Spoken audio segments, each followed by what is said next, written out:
Ku ssaawa 5 ez'enkyaleero okusaba kwa Ssekukkulu kutandise ku Lutikko e Namirembe. Mu kubuulira kwe omulabirizi w'obulabirizi w'e Namirembe the Right Reverend Moses Banja akubiriza abakkiriza bulijjo okwesiga Yesu Kristo azaaliddwe olunaku olwaleero okufuna emirembe n'essuubi. Olw'ebyo n'ebitunyigiriza omubiri essanyu ng'oluwulira tulyogerako naye nga tolitegeera naye Yesu ajja aleeta essanyu okutuggyako embeera yonna enzibu etuleetera okuggwamu amaanyi okunakuwa okusoobererwa okwetamwa era n'okutambula nga tugenda kwebulaganya obaolyawo nga tumanyi nakinaviirira. Wabula yeekokodde enguzi efumbekedde mu gavumenti gy'agamba nti ezingamiza obuweereza. Enguzi etandikira mu nze etandikira mu ggwe. Enguzi eyo gwe kasita ogikkiriza n'ogyaniriza mu kifo ky'okuwaniriza amawulire amalungi aga Mukama waffe n'oyaniriza enguzi. Anenyezza n'abo abakozesa obuyinza n'eryanyi okutwala ettaka ly'abalala ekiviiriddeko bangi okufuka emmomboze mu nsi yaabwe.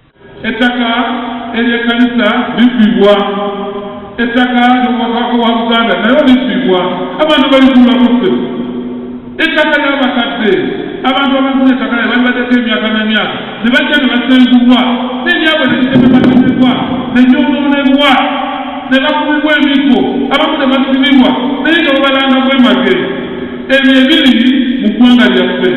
Bw'ati asabye gavumenti okukola kyonna ekisoboka okulaba ng'erwanyisa ebikolwa bino nga bayita mu mateeka okuyamba abatalina bwogerero. Okulaba ng'amateeka agateekeddwawo gaba ga mazima.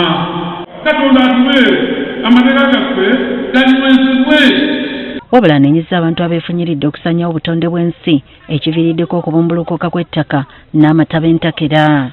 Kakati bw'ozimba mu nnyanja amazzi gagenda kubeerawa era amazzi gazingako amayumba gaffe ne gayingira mu maka gaffe n'olaba ennyumba ng'ezibidde mu mazzi. Lwaki?